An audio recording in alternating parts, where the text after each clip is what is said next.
شروع میں مجھے اپنی نند مریم میں کوئی خاص دلچسپی نہیں تھی، لیکن میں حیران ضرور تھی کہ اتنی معصوم لڑکی کو بار بار بد کردار قرار دے کر 3 طلاقیں کیسے دی جا سکتی ہیں۔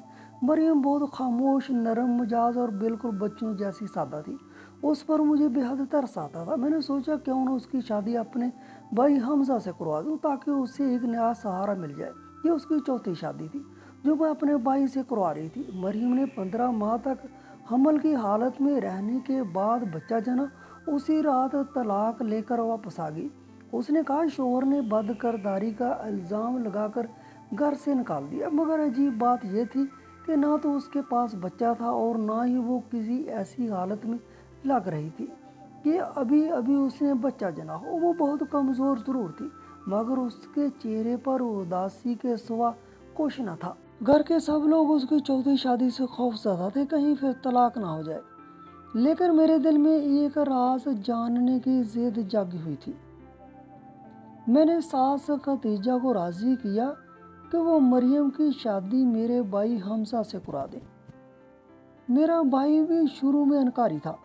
اس کا کہنا تھا کہ جب سب شوہروں نے اس پر ایسے الزام لگائے ہیں تو ضرور کچھ سچائی ہوگی، مگر میں نے اسے سمجھایا کہ طلاق یافتہ عورت کو سہارا دینا بہت بڑا ثواب ہے۔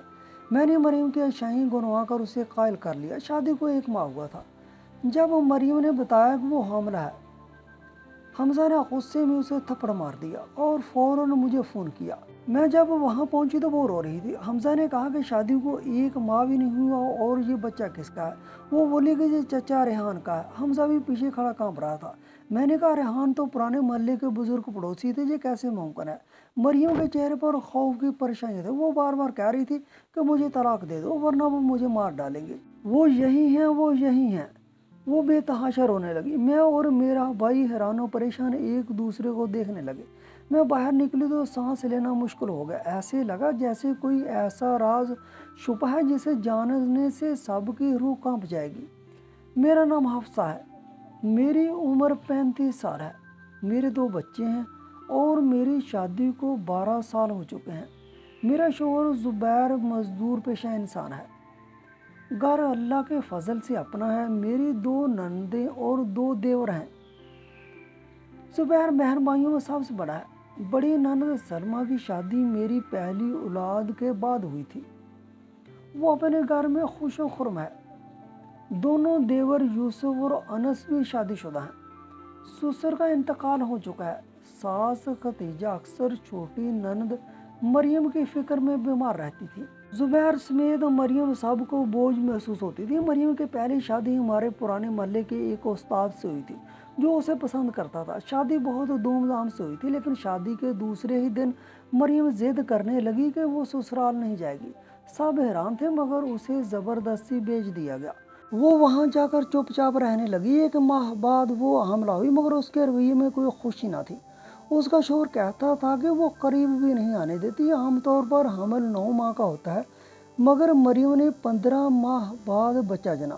اسی رات اسے طلاق مل گئی۔ جب میرے شوہر زبیر اور دیور غصے میں سسرال جانے لگے تو مریم ان کے پاؤں میں گر گئی کہ وہ میرے بچے کو مار ڈالیں گے۔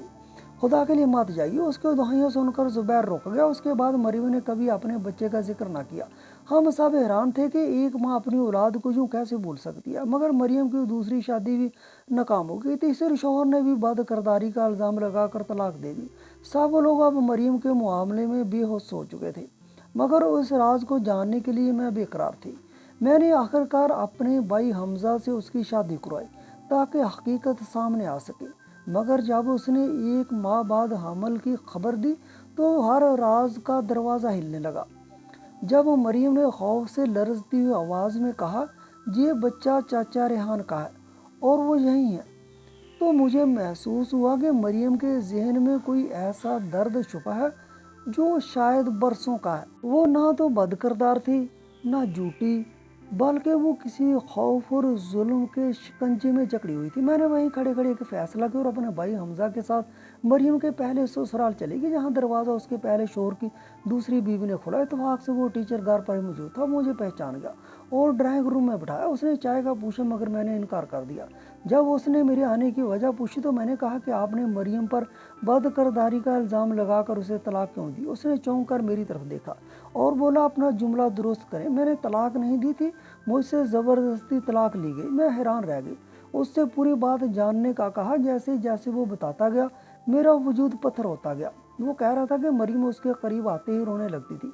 वो उससे बहुत खौफज़दा रहती थी, यहाँ तक कि अपने देवर और जेठ से भी डरती थी। जब वो इसके करीब जाने लगता तो वो चीखने लगती और ख़ुद को नोचने लगती। मैंने उससे पूछा कि मरियम का हमल 15 माह कैसे चला, तो उसने गहरी सांस लेते हुए कहा कि वो शादी के 6 माह बाद हामला हुई थी, मगर शादी के दूसरे हफ्ते से ही कहने लगी थी कि वो मां बनने वाली है। मैं समझ चुका था कि इसके साथ कोई खौफनाक हादसा हुआ है, मगर मैंने उसकी इज्जत के लिए बात को छुपा लिया। जब वो दिमागी तवाज़ुन खोने लगी और मेरे प्यार के बावजूद ठीक ना हुई तो मैंने एक माहिर नफ्सियात से राब्ता किया। उसने लड़की के माजी के बारे में जानने को कहा। मैंने आपकी सास खदीजा से पूछा तो उसने कहा कि बचपन में सीढ़ी से गिरने के बायस चोट लगी थी, इसलिए वो कभी कभी ऐसी हो जाती है। मैंने यकीन कर लिया, मगर बाद में समझ आया कि मामला कुछ और है। मैंने उसे बहुत संभाला क्योंकि मैं उससे मोहब्बत करता था, मगर वो रोज़ बिगड़ती जा रही थी। जब उसने बच्चा जाना तो वो बच्चा मुर्दा था। खौफ और दबाव की वजह से उसकी धड़कन रुक चुकी थी। मरियम ने मुर्दा बच्चे को जन्म दिया था। उसने मुझसे ज़बरदस्ती तलाक मांगी और कहने लगी, अगर मैंने तलाक ना दी तो कोई उसे मार डालेगा। मैं पूछता कौन, तो वो कुछ ना बताती थी। जब वो खुद को नुकसान पहुंचाने लगी तो मैंने मजबूरन तलाक दे दी। मैंने उस टीचर से पूछा कि अगर ये सब जानते थे तो हमसे क्यों ना बताया। वो संजीदा लहजे में बोला कि आपकी सास और बड़ी ननद सलमा सब कुछ जानती थी। मैं सख्ते में आ गई, बात मज़ीद उलझ गई थी। अब सब सवालात का जवाब सिर्फ मेरी सास खदीजा दे सकती थी। मैं सीधी अपने ससुराल पहुंची। रात का वक्त था, सब घर पर मौजूद थे। मैंने सबको लाउंज में बुलाया। मेरी सास, शोहर जुबैर, देवर यूसुफ और अनस सब बैठ गए। मैंने बगैर किसी तमहीद के सारी बात शुरू से आखिर तक सुना दी। सब की नज़रें खदीजा पर थीं, जिनका चेहरा सफ़ेद पड़ गया। जुबैर ने गुस्से में उनसे कहा कि सच सच बताएं, अब झूठ की कोई गुंजाइश नहीं। वो रोने लगी। मैंने कहा, मरियम की हालत बहुत ख़राब है, वो मर भी सकती है और उसकी मौत के ज़िम्मेदार सिर्फ आप होंगे। उनके रोने में शिद्दत आ गई। फिर उन्होंने जो बताया वो सुनकर जुबैर सोफे पर गिर गया और सर थामे हिचकियों से रोने लगा। वहाँ मौजूद सभी लोग रोने लगे। खदीजा ने बताया कि ये कहानी सलमा की शादी के वक्त शुरू हुई, जब मैं अपने मेके में थी। घर में सब शादी की तैयारियों में मसरूफ़ थे। उस वक्त मरियम 14 साल की थी। खदीजा ने उसे तनहा छोड़ना मुनासिब ना समझा, उसे पड़ोसन के घर छोड़ गई। पड़ोसन बाजार गई तो मरियम को अपनी बेटी के साथ छोड़ गई, लेकिन उसका शौहर रेहान घर आ गया। उस पर शैतान इस कदर गालिब आ चुका था कि उसने अपनी बेटी की हम मासूम मरियम को अपनी हवस का निशाना बनाया। उसने उसकी मासूमियत छीन ली और धमकियां देकर उसे खामोश कर दिया। अगले दिन मरियम को बुखार में झटके लगने लगे। जब डॉक्टर के पास ले गए तो जो बात सामने आई उसने खदीजा के होश उड़ा दिए। वो रोने लगी और डॉक्टर से इल्तिजा करने लगी कि किसी से कुछ ना कहें। इज्जत के खौफ ने उनकी ज़ुबान बंद कर दी, मगर उसके साथ मरियम की किस्मत भी बंद हो गई। उन्होंने घर आकर सब छुपा लिया और कह दिया कि मरियम को सिर्फ बुखार है। मरियम को बहला फुसलाकर चुप करवा दिया गया। किसी ने नहीं सोचा कि उसके जहन पर क्या गुजरी। वो दिन उसके जहन पर मोहर बन गया। मरियम के बड़ों ने अपनी इज्जत बचाने के लिए उसके वजूद को कुर्बान कर दिया। पहली शादी के वक्त भी खदीजा और सलमा ने सब कुछ छुपा लिया, यहाँ तक कि ये हकीकत भी उसने मुर्दा बच्चे को जन्म दिया। 15 माह के हमल की हकीकत भी झूठ के पर्दे में छुपा दी। दूसरी शादी में नाकामी के बाद उन्होंने इलाज की बजाय उसकी शादी एक ऐसे ख्वाजा सरा से कर दी जो मर्द नहीं था, ताकि उसका राज भी छुप जाए और मरियम भी बच जाए। मगर वो शादी भी टूट गई। वो मेरे भाई हमजा से इसलिए शादी नहीं करना चाहती थी कि कहीं राज जाहिर ना हो जाए। अपनी झूठी इज्जत बचाने के लिए उन्होंने मरियम को बर्बाद कर दिया, जबकि वो दरिंदा रेहान आज भी इज्जत के साथ जी रहा था। मरियम दिमागी मरीज़ा बन चुकी थी। उसे हर जगह वही दरिंदा नजर आता, जो कभी उसे मारता था, कभी धमकाता। ये सब बताते हुए खदीजा को दिल का दौरा पड़ा। वो कुछ अरसा अस्पताल में रही, अब घर पर हैं, मगर सब उनसे खफा हैं। सलमा से कोई बात नहीं करता। मरीम की हकीकत सामने आने के बाद हमजा ने उसे दिलो जान से कबूल कर लिया। मेरे शोहर जुबैर ने चाचा रेहान के खिलाफ पुलिस में FIR कराकर उसे गिरफ्तार करवा दिया। आज भी मरियम का इलाज जारी है और डॉक्टर ने उम्मीद दिलाई है कि वो जल्द बेहतर हो जाएगी। नाज़रीन, आज का दौर में किसी पर अंधा इत्मीनान करना बहुत ख़तरनाक है, ख़ास तौर पर बेटी के मामले में। आज नेक लबादा औड़े दरिंदे हमारे इर्द गिर्द छुपे बैठे हैं। आपकी एक खामोशी कई ज़िंदगियां बर्बाद कर सकती है। जुल्म के सामने खामोशी भी एक जुर्म है। अपनी बेटियों की हिफाजत कीजिए और ऐसे दरिंदों को बेनकाब कीजिए। जज़ाकल्लाह।